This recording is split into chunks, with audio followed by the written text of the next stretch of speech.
Hello everyone, welcome to the Bank YouTube channel for SSC CGL and bank exams and other SSC exams. तो आज जो हम topic pick करने वाले हैं जिसके ऊपर हम कुछ क्वेश्चंस की प्रैक्टिस करेंगे और वो टॉपिक है क्लोज टेस्ट. अब ये क्लोज टेस्ट भी बड़ी इंटरेस्टिंग चीज़ है. फिल इन द ब्लैंक्स जैसा होता है ना, तो it's like fill in the blanks but with not in sentences but in paragraphs. तो कुछ पैराग्राफ्स होंगे और उनमें कुछ वर्ड्स मिसिंग होंगे और हमें पिक करना होगा from the options given that कौन सा वर्ड कहाँ पर फिट आ रहा है, सो दैट पैराग्राफ हमारा एक लॉजिकल पैराग्राफ बने, ग्रामेटिकली करेक्ट बने, राइट. तो इस तरह के क्वेश्चंस आप देखेंगे कि एसएससी सीजीएल और अदर एसएससी एग्जाम्स में आते हैं. हम क्वेश्चंस शुरू करते हैं, बट इसके पहले जो बहुत इंपॉर्टेंट काम है वो क्या है.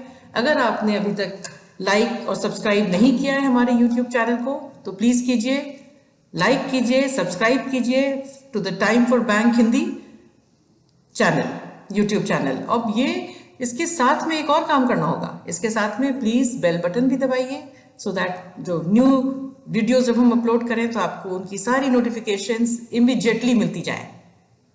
ठीक है, ऑलराइट. फिर हम प्रोसीड करते हैं आगे to the next question, first question rather, right. अब ये डायरेक्शंस क्या है यहाँ पर. In each of the following passages, some words have been deleted. कुछ words जैसे मैंने बताया था हटा दिए गए हैं. Read the passages carefully and select the most appropriate option to fill in the blank. देखिए most appropriate ये important चीज़ है. ऐसा हो सकता है that अगर वो sentence को आप stand alone लें तो उस पर कई सारे words फिट आ जाएं, लेकिन हमें वैसे words चाहिए जो पैराग्राफ के हिसाब से फिट आते हैं, है ना. वो पूरा पैराग्राफ में कोई अनबन, कोई डिस्क्रिपेंसी नहीं होनी चाहिए, राइट. चलिए, सो लॉजिकली करेक्ट होना चाहिए paragraph. So logical and grammatical दोनों पॉइंट ऑफ व्यू से देखना है हमें. लॉजिकल सो ऑब्वियसली वहां पर वर्ड मीनिंग, वोकैबुलरी, यस वो भी, ये भी हम लिख ही लेते हैं. चलिए, वोकैबुलरी ये भी एक इंपॉर्टेंट चीज है यहाँ पर. तो ये जो फर्स्ट पैसेज दिया गया है हमें, पढ़ते हैं इसे. ये क्या कह रहा है, नथिंग. पहले ना इसको करने का तरीका है दैट पहले आप पूरे पैराग्राफ को एक बार पढ़ लीजिए, और जब पढ़ रहे हैं तब आपको मीनिंग समझ में आ जाएगी पैराग्राफ की. ऑथर ने किस टॉपिक पर डिस्कशन किया है, ऑथर ने किस नजरिए से, किस पर्सपेक्टिव से यस उस टॉपिक को डिस्कस किया है. तो हमें पॉजिटिव वर्ड्स चाहिए, नेगेटिव वर्ड्स चाहिए, ये सारी चीजें हमें पता चल जाएंगी. चलिए पढ़ा जाए. Nothing has dash more to retarding the emergence dash a democratic context in places like Venezuela, Nigeria, Saudi Arabia and Iran than the dash of oil. As long as the monarchs and dictators who run these oil states can get rich, dash drilling their natural resources as opposed to drilling the natural dash and energy of their people, they can stay in office forever. ये तो समझ में आ गया कि जब तक ये इन countries, जो ऑयल प्रोड्यूसिंग कंट्रीज कहा जाएगा, यस, जब तक वो अपने ऑयल के रिसोर्स को यूज कर सकते हैं तब तक वो राजा बने रहेंगे वहां के, राइट. सो वह पहला सेंटेंस लेकिन थोड़ा अलग सा है ना. Nothing has dash more to retarding the emergence dash a democratic context. मतलब डेमोक्रेसी आने में टाइम लगेगा जब तक ऑयल के पावर पर जो है वहां के जो रूलर्स हैं वो रूल करते रहेंगे. ये मोटा मोटी कहिए कि ये पैराग्राफ है. तो चलिए, अब जो पहला क्वेश्चन, पहला ब्लैंक है, क्या है उसके लिए ऑप्शन दिया हुआ. इसके सारे ऑप्शन है, इतने सारे, 4 options. Nothing has dash more, nothing has arrived more, devised more, preferred more, yes सारे, कोई सेंस ही नहीं बनेगा इनसे. नथिंग हैज कॉन्ट्रीब्यूटेड मोर, है ना, उसका कितना योगदान है ये बात हो रही है. कॉन्ट्रीब्यूटेड, कुछ कॉन्ट्रीब्यूट करना मतलब आपने योगदान दिया उसमें, right. So nothing has contributed more to retarding. Democracy के प्रोसेस को रिटार्ड कर रहा है क्या, सबसे ज्यादा क्या रिटार्ड कर रहा है, यस ऑयल. ये यहां से समझ में आ गया. सो फर्स्ट ब्लैंक में हमारा कॉन्ट्रीब्यूटेड आएगा, right. So contributed done. More to retarding the emergence dash a democratic context. Emergence of a democratic context, वो किस चीज का, तो emergence of what, yes. So grammatically the preposition जो फिट आएगा यहां पर वो इमर्जेंस ऑफ आएगा, राइट. आगे चलिए. about democratic context in places like Venezuela, Nigeria, Saudi Arabia and Iran than the dash of oil, than the अब यहाँ देखिए कंटेस्ट जो है वो नेगेटिव है, यस नेगेटिव टोन है, नेगेटिव टोन है, तो plan of oil, place of oil, yes ये तो कोई सेंस नहीं है यहाँ पर। डेवलपमेंट ऑफ ऑयल तो पॉजिटिव सेंस में हो गया, right. So curse of oil, curse क्या होता है, किसी को आप कर्स करते हैं तो किसी को श्राप देते हैं, यस श्राप देना। तो ऑयल जो है वहाँ इन कंट्रीज के लिए एक श्राप जैसा बन गया है, जिसकी वजह से वहाँ में उन कंट्रीज में डेमोक्रेसी लाने में टाइम लग रहा है, राइट। अब yes, as long as the monarchs and dictators who run these oil states can get rich, जब तक कि वहाँ के राजा महाराजा जो ये ऑयल स्टेट्स को रन कर सकते हैं, कर रहे हैं, वो रिच बनते रहेंगे on the basis of drilling their natural. तो यहाँ पर क्या है, टू गेट रिच, यहाँ पर बाय होगा, किस तरीके से, किस no by what process, yes. तो यहाँ पर हम प्रोसेस की बात कर रहे हैं। So therefore by doing what, yes by drilling their natural resources. ये नेचुरल रिसोर्स क्या है यहाँ पर तो ऑयल की बात हो रही है ना, राइट। सो यहाँ पर by drilling their natural resources as oppose to drilling the natural dash and energy of their people, yes. तो अपने लोगों का सहारा नहीं ले रहे हैं, लोगों की जो बातें हैं उनको नहीं आगे रख रहे हैं इस तरह से, तो यहाँ पर टेंशन नहीं आएगा। As oppose to, that means हमें एक पॉजिटिव वर्ड चाहिए। पहले हमने एक नेगेटिव वर्ड लिया कर्स, यस ये एक नेगेटिव वर्ड हो गया, अब हमें एक पॉजिटिव वर्ड चाहिए। क्या हो गया यहाँ पर, तो यहाँ पर टूल्स नहीं, टैलेंट्स नहीं, पावर्स और टैलेंट के दो वर्ड्स बच गए, यस। अब इनमें से कौन सा वर्ड पिक करना चाहिए, लोगों के पावर्स की तो बात नहीं हो रही, यहाँ तो जो रूलर्स हैं उनके पावर्स है ना। तो यहाँ पर क्या होगा, drilling the natural talents and energy of their people, yes. लोगों की नेचुरल एबिलिटी पर को नहीं यूटिलाइज किया जा रहा है वहां पर, यस राइट। चलिए, तो अब समझ में आ गया होगा आपको कि ये किस तरह से इनके साथ डील करना है। अब हम नेक्स्ट सेट ऑफ क्वेश्चंस जो है, जो नेक्स्ट जो पैराग्राफ के ऊपर बेस्ड क्वेश्चंस है उसके ऊपर देखते हैं। अगेन पैराग्राफ पढ़िए, समझिए, टॉपिक को समझिए और टोन को समझिए। सो टॉपिक एंड टोन, ये दोनों चीजों को समझना होगा, उसके बेसिस पर हम आंसर्स के चॉइसेस पिक करेंगे। वंस अपॉन अ टाइम, ये तो कहानी जैसा लग रहा है। Once upon a time the rajas and maharajas were the dash of artist, poets, writers and craftsman. एक जमाने में राजा महाराजा इन लोगों को, artist and poets and craftsman को क्या करते थे। आपको याद कीजिएगा कि पुराने ज़माने के राजा जो महाराजा होते थे, उनका जो कोर्ट होता था उसमें म्यूजिशियन, सिंगर्स, डांसर्स, इन सबको बहुत ऊंचा ओहदा दिया जाता था, राइट। तानसेन को याद कीजिए। चलिए आगे बढ़ते हैं। With the coming of the modern democratic state the kingdoms have been dash. अब डेमोक्रेसी आ गई, डेमोक्रेटिक स्टेट आ गया, तो किंगडम क्या हो गया, राजा महाराजा के किंगडम खत्म हो गए, तो यहाँ पर खत्म हो गए टाइप का वर्ड आएगा। And the government has stepped dash as the cultural arbiter and patron. Patron होता है जो सहारा देता है, जो सपोर्ट करता है, जिसके अंडर में कोई चीज ग्रो करती है, राइट। तो पहले राजा महाराजा सपोर्ट करते थे पोएट्स, राइटर्स और क्राफ्ट्समैन को, अब गवर्नमेंट्स करती हैं डेमोक्रेसीज में। The central and state governments dash for the promotion of art and culture, dash national and regional academies of art, drama, music and letters. तो वो किस तरह से करती है वो यहाँ पर दिया हुआ है, यस। एकेडमीज ऑफ आर्ट है ना, नेशनल स्कूल ऑफ ड्रामा है, म्यूजिक है, इस तरह के है ना, संगीत नाटक एकेडमी वगैरह, अगर आपको ध्यान होता, राइट। तो समझ में आ गया पैराग्राफ, दैट पहले राजा महाराजा सपोर्ट करते थे इन सब चीजों को, अब यहाँ की डेमोक्रेसीज में गवर्नमेंट सपोर्ट करती है, और किस तरह से करती है वो भी बताया गया है। सो पहला question, once upon a time the rajas and maharajas were the dash of artists, so were the patrons of artists। ये हमको पैराग्राफ पढ़ते पढ़ते towards the end, yes, clue भी मिल जाता है। पेट्रन कहता है जो मनी देता है, सपोर्ट करता है, yes, जो सपोर्ट्स, डोनेट्स, yes, जिस भी आप जनरली जो ना पेट्रन ऑफ आर्ट्स कहते हैं, राइट।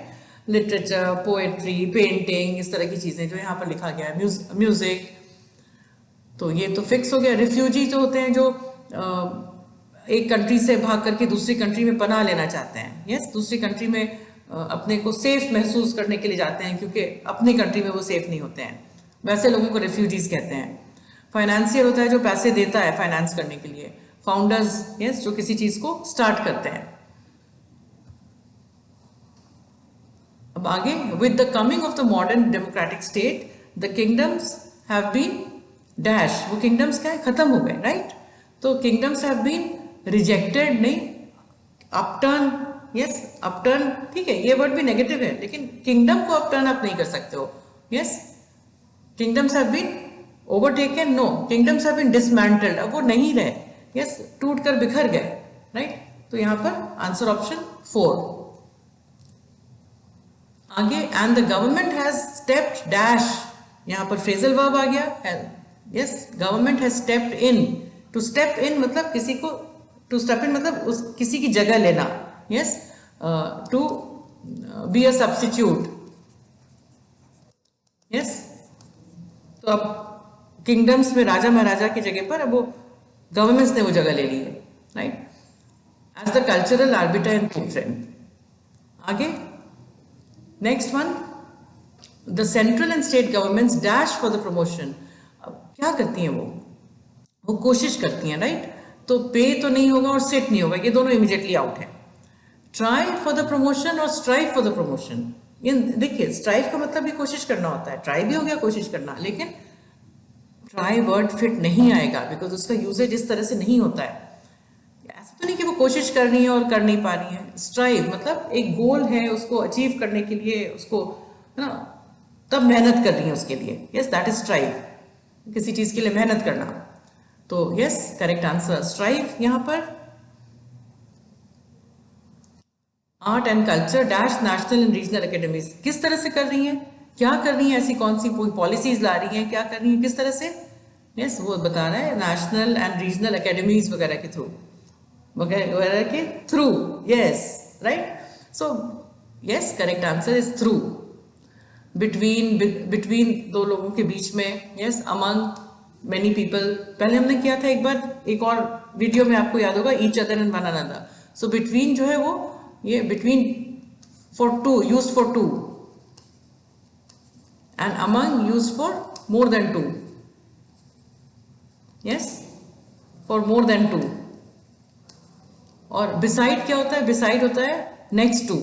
अब बिसाइड वर्ड जो है ना उसका जनरली लोग कंफ्यूज करते हैं, दैट बिसाइड एंड बिसाइड्स, ये दो बिल्कुल डिफरेंट वर्ड्स हैं, आप ध्यान रखिएगा, ये थोड़ा एक्स्ट्रा हम कर ले रहे हैं यहाँ पर। बिसाइड होता है next to, yes next to, और बिसाइड्स होता है apart from, as an extra, additional, yes alright. So ये तो हुआ कंप्लीट सेकेंड सेट। अब हम थर्ड सेट देखते हैं। Third set, the third paragraph that is given. ये पैराग्राफ जो है देखिए 5-5 के सेट्स यहां पर हैं, ज्यादा भी हो सकते हैं, there can be more blanks also. Yes let's see. Sanskrit has been dash in lending a continuity to Indian civilization. Lending a continuity, ये पॉजिटिव टोन है, राइट। सो संस्कृत ने कुछ अच्छा काम किया है ना, कुछ कॉन्ट्रीब्यूट किया है to in lending a continuity to Indian civilization. Yes, in its dash, it was spoken and used in all regions of India, including the Dravidian South. पूरे इंडिया में संस्कृत यूज होती थी, साउथ में भी। While Tamil dash maintained a more or less independent literary tradition, all other languages in India have taken freely from Sanskrit vocabulary. So Tamil एक अलग सा exclusive सा लैंग्वेज रहा, लेकिन संस्कृत ने बाकी सारे लैंग्वेजेस ने संस्कृत वर्ड्स बहुत अपनाए हैं। Yes, and dash literature, yes, is dash with the Sanskrit heritage. मतलब ये भी हम सोच सकते हैं ना कि कहाँ की लिटरेचर, आपकी लिटरेचर, यस इंडिया की लिटरेचर, यस में बहुत सारे संस्कृत वर्ड्स हैं, ऐसा we can make out paragraph से। Okay alright, the first question जो इसके साथ आया है, पहला question, Sanskrit has been dash a continuity to Indian civilization. So Sanskrit has been, yes, troubled, negative word हट गया, इंस्ट्रूमेंटल हो सकता है ना, इंस्ट्रूमेंटल इन लेंडिंग के main role, played a major role, yes Sanskrit ने एक अहम रोल अदा किया है, प्लेड अ मेजर रोल किस चीज में, कॉन्टिन्यूटी बनाए रखने में इंडियन सिविलाइजेशन की। यस कंसिडरेट कहते हैं काइंड को, be considerate, be kind, yes contributory, तो संस्कृत का कंट्रीब्यूटरी रोल रहा है वो अलग चीज है, लेकिन सेंटेंस के फॉर्मेशन के हिसाब से यहाँ पर इंस्ट्रूमेंटल आएगा, स्ट्रॉन्गर वर्ड है, यस, उसका योगदान बहुत रहा है। Okay, the next one, in its dash it was spoken and used in all regions of India. So in its कब यूज किया, कब संस्कृत पूरे इंडिया में यूज होती थी, जब संस्कृत की पॉपुलैरिटी उरूज पर थी या हाइट पर थी, है ना, सबसे ज्यादा संस्कृत पॉपुलर थी। तो इन इट्स पीरियड नहीं होगा, इन इट्स स्केड्यूल नहीं होगा, ये दोनों बिल्कुल आउट हो गए, यस, ये दोनों बिल्कुल आउट। इन इट्स हेडे और हाइट, हाइट ऑफ पॉपुलैरिटी रहता ना तो ठीक रहता, बट यहाँ पर ये सिर्फ हाइट से नहीं होगा, राइट। तो हम बहुत बार ना हिंदी से इंग्लिश डायरेक्टली ट्रांसलेट करते हैं, वो हमें नहीं करना चाहिए, राइट। सो इन इट्स हेडे, हेडे क्या होता है, जब वो मोस्ट पॉपुलर था, यस, सबसे ज्यादा सक्सेसफुल, सबसे ज्यादा popular, yes, right. So then यहाँ पर here is your right answer, including in the Dravidian South. While Tamil dash maintained a more or less independent literary tradition, while Tamil has maintained, yes, देखो यहाँ पर tense का भी ध्यान रखना है, यहाँ पर क्या लिख रहा है, all other languages in India have taken freely, yes, ये कौन सा टेंस है, प्रेजेंट परफेक्ट, है ना। तो यहाँ पर while Tamil is maintained wrong, yes, was maintained, will maintain, future की बात हो गई, so has maintained, has maintained, present perfect again, yes, so same tense, यहाँ पर देखिए टेंस मैच करा रहे हैं हम, अगर yes, टेंस मैच, नहीं तो फिर अगर हम नहीं करेंगे ना तो टेंस मिसमैच हो जाएगा, फिर सेंटेंस ग्रामेटिकली रॉन्ग हो जाएगा और मीनिंग भी थोड़ी टेढ़ी बेढ़ी हो जाएगी, right. So okay, the next one, all other languages in India have taken freely from Sanskrit vocabulary and dash literature and their literature, कौन से किसकी लिटरेचर, वो बाकी लैंग्वेजेस की लिटरेचर, यस, their, यस, दूसरे लैंग्वेजेस की literature, literature of the other languages, of other languages, yes, is dash with the Sanskrit heritage, yes. तो correct answer यहाँ पर देयर होगा, and dash with the Sanskrit heritage, उसमें संस्कृत का इतना ज्यादा इतने वर्ड्स यूज किए जा रहे हैं दूसरे लिटरेचर में भी, तो क्या होगा, अरेंज तो नहीं होगा, arrange with, supported with, decorated with, permeated with. Permeate करना क्या होता है, जैसे एक चीज ना दूसरी चीज में फैल जाती है, स्प्रेड हो जाती है, हमने यहाँ पर स्प्रे किया और उसकी खुशबू, यस, वो दूसरे कोने में भी आई, तो एक मीडियम से दूसरे मीडियम में परमिएट करना, साइंस के बेसिस पर ऐसा कहते हैं, राइट। तो यहाँ पर भी हम उसका कंटेक्चुअल मीनिंग उसी तरह से लेंगे, राइट, कि संस्कृत जो है वो परमिएट कर गई दूसरे लैंग्वेजेस के लिटरेचर में, राइट। सो करेक्ट आंसर ये परमिएटेड, यस। तो ये बहुत आपने देखा होगा कि बहुत इंटरेस्टिंग है, फास्ट बनते हैं ये क्वेश्चंस, राइट। और बट यहाँ पर understanding of the paragraph important है, yes, understanding of the paragraph is very important, कि कंटेंट क्या है वो इंपॉर्टेंट है। कंटेंट नहीं समझ में आएगा अगर आपको, तो फिर आप कैसे फिल कीजिएगा, एक पहली बात वो। दूसरी चीज वोकैबुलरी, जो मैंने पहले भी बोला था, वर्ड की मीनिंग पता होनी चाहिए, वर्ड का यूजेज पता होना चाहिए, और करेक्ट ग्रामर आपको आना चाहिए, है ना। आपने कई बार देखा होगा कि हम हेल्प लेते हैं फ्रेजल वर्ब्स का, टेंसेस का लिया हमने, सब्जेक्ट वर्ब का, इस तरह से, राइट। तो यहाँ पर ग्रामर भी बहुत ही इंपॉर्टेंट चीज है। तो अगर आप इन चीज़ों में वोकैबुलरी और यूजेज और ग्रामर में अपने को प्रैक्टिस करके थॉरो बनाएंगे, तो फिर क्लोज पैसेज आपके लिए कंफर्टेबल हो जाएगा। आई विल नॉट से इजी, बिकॉज एग्जाम के मोमेंट में जब आप करते हो तो आपकी प्रैक्टिस बहुत ही पक्की होनी चाहिए, तभी आप डिपेंड करता है कंटेंट कैसा आ रहा है, कैसे वर्ड्स हैं। तो पहले से हम इजी लेके किसी चीज़ को नहीं चलते हैं, लेकिन हाँ, कोई ऐसी चीज़ नहीं है जो प्रैक्टिस से परफेक्ट नहीं हो सकती है ना। हिम्मत करने वालों की और मेहनत करने वालों की कभी हार नहीं होती, राइट। तो अब अगर आप क्लासरूम कोचिंग ज्वाइन करना चाहते हैं तो प्लीज़ विजिट कीजिए अपना nearest time centre. Online courses के लिए भी आप एनरोल कर सकते हैं, यस, @type.info/banks ऑनलाइन। यहाँ पर आप ऑनलाइन क्लासेस के लिए भी इन्फो कर सकते हैं, ज्वाइन कर सकते हैं, लेकिन बेस्ट रहेगा कि अगर आप नियरेस्ट अपने टाइम सेंटर पर जाइए और इसके बारे में पता कीजिए, राइट। और यस, मत भूलिए कि आप लाइक कीजिए, सब्सक्राइब कीजिए हमारे चैनल को और बेल बटन ज़रूर दबाइए और शेयर कीजिए अपने दोस्तों के साथ। जो और भी आपके दोस्त हैं जो बैंक और एसएससी एग्जाम्स की तैयारी कर रहे हैं, उनके साथ ज़रूर से शेयर कीजिए। All the best, thank you.